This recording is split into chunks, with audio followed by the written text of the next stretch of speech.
Welcome to Sleepy Philosophy. Tonight we journey into the heart of an ancient myth, a story as old as the stones themselves. This is the tale of Sisyphus, a clever king whose name has become a symbol of endurance, struggle, and the mysterious beauty hidden in our most persistent efforts. If you enjoy these gentle stories, I'd truly appreciate it if you gave this video a like or even subscribe to the channel. It helps this peaceful corner of the internet reach more people than you might imagine. I'm always curious where you're listening from, so if you'd like, share your location and what time it is for you as you're listening in the comments below. Now, getting back to the story. Sisyphus' story drifts down to us from the sunlit hills and shadowed valleys of ancient Greece. He was a king known not just for his power, but for his wit, a clever mind always searching for a way out, a new solution, a trick that no one had tried before. But cleverness has its cost in the old myths, and Sisyphus' name became tied to an unforgettable fate.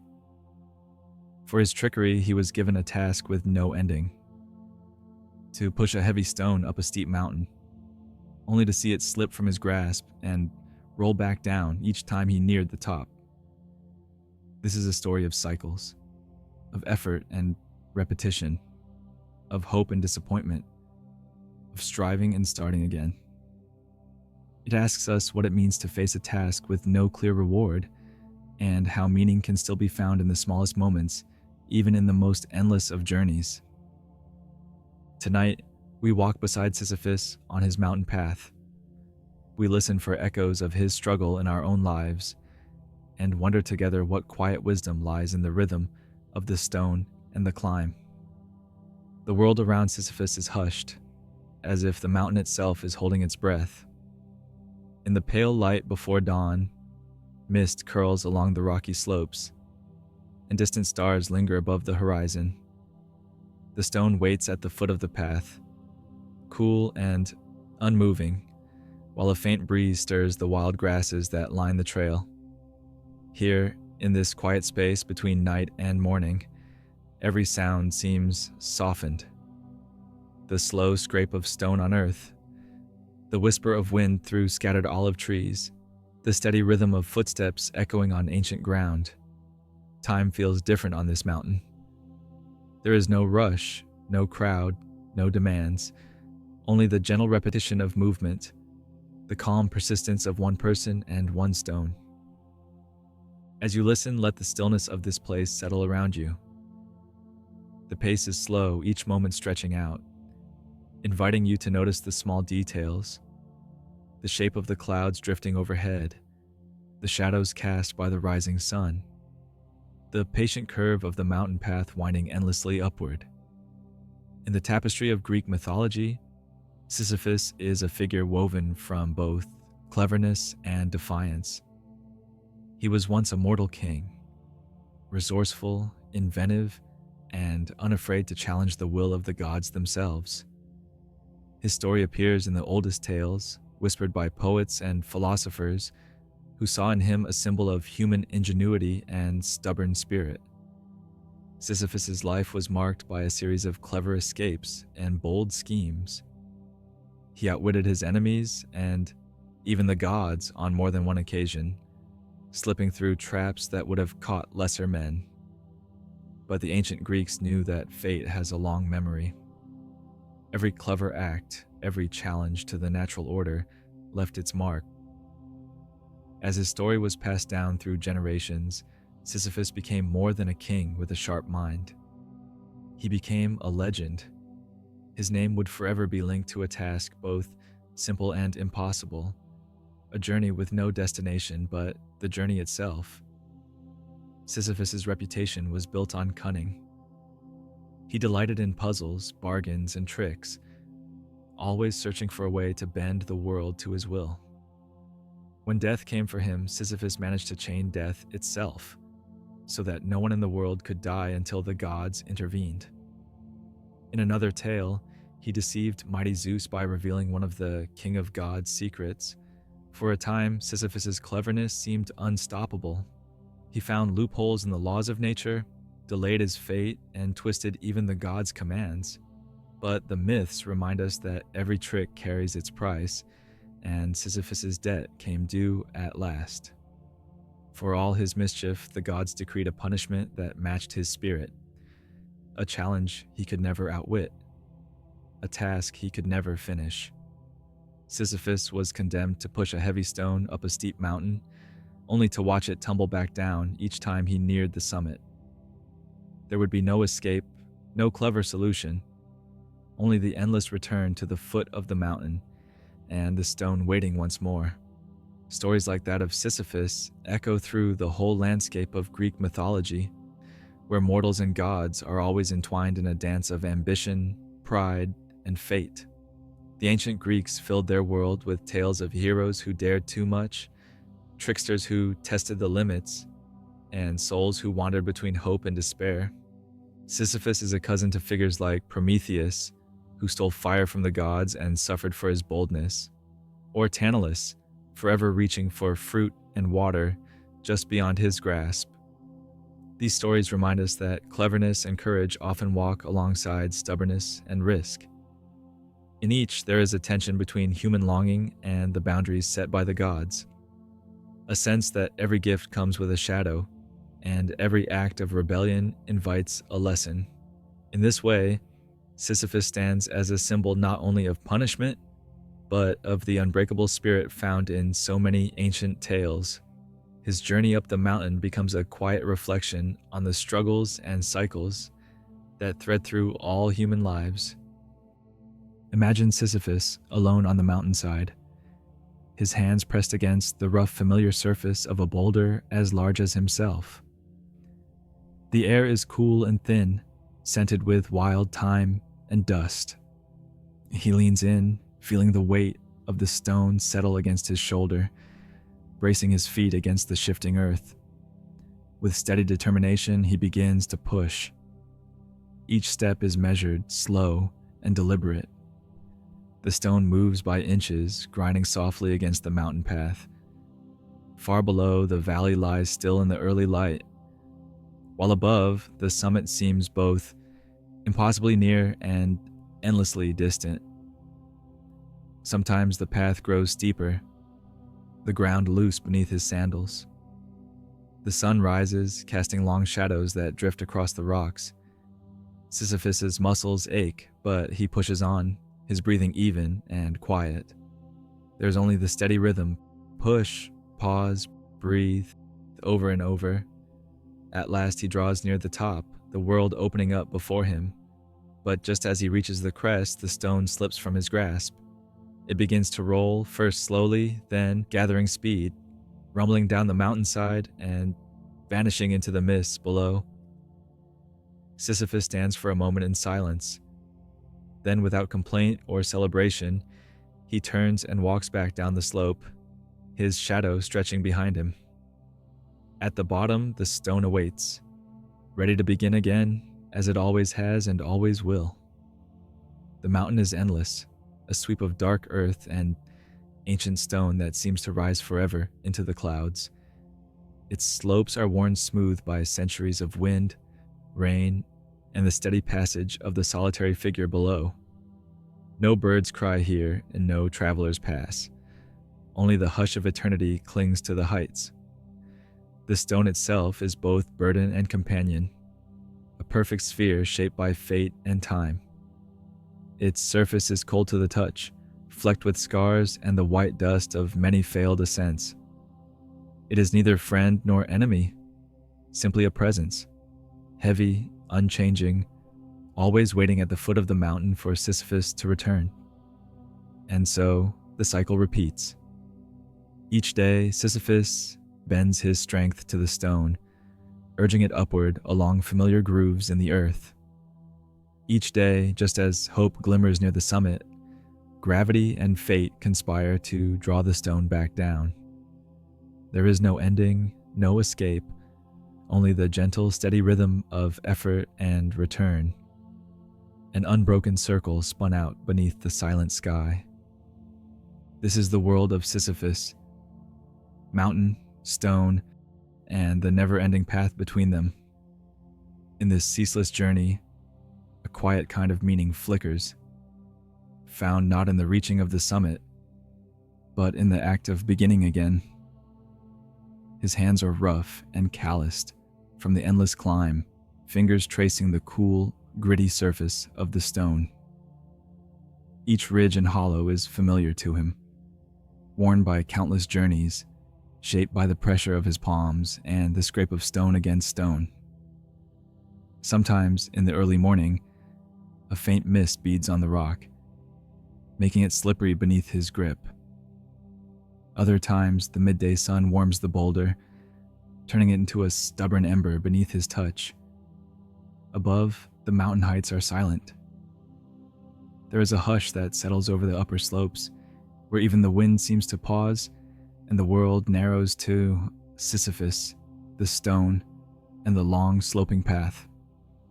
The quiet is deep, broken only by the muted thud of the rock, the steady rhythm of footsteps, and the sound of his own breath, slow and even.